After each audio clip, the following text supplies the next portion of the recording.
Hello বন্ধুরা, আমি আজকে ব্ল্যাক রাইস নিয়ে চলে আসলাম। এটা হলো কালা চাউল। এটা শীতের দিনে আমাদের আসামে পাওয়া যায়। এই যে চাউলটা খুব ভালো, শরীরের জন্য খুব ভালো। আর আমরা যখন পাই তখনই আমি চাউলটা নিয়ে আসি। বহুত ভালো আর খেতেও খুব ভালো লাগে। তার জন্য চালগুলি আমি 1 কোটা নিয়েছি, নিয়ে তারপরে ধুয়ে ভালো করে ধুয়ে কুকারে বসাই দিব। 1 কোটা চাল দিয়েছি, তার আন্দাজ মতন জল দিয়ে আমি কুকারে বসাই দিব। ব্ল্যাক রাইসটা শরীরের জন্য খুব ভালো আর খেতে খুব টেস্ট লাগে। অনেকে অনেক রকম করে খায়, কিন্তু আমি এমন করে বানাই, যেমন করে বানিয়েছি তোমাদের সাথে শেয়ার করলাম। দেখো কেমন করে বানাচ্ছি আমি ব্ল্যাক রাইসটা।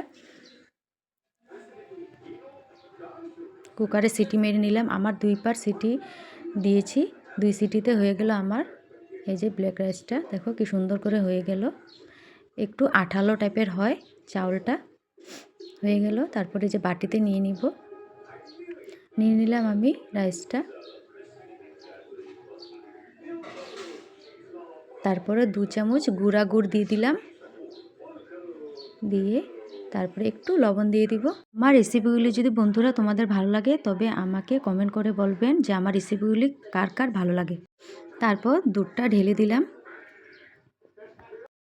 নাড়াচাড়া করে ফাইনাল হয়ে গেল ব্ল্যাক রাইসটা। খেতে খুব টেস্ট হয় আর বানিয়েছি তার জন্য তোমাদের সাথেও শেয়ার করলাম। তোমরা কে কে খেয়েছো ব্ল্যাক রাইসটা আমাকে কমেন্ট করে বলবা। আজকের জন্য বাই বাই বন্ধুরা।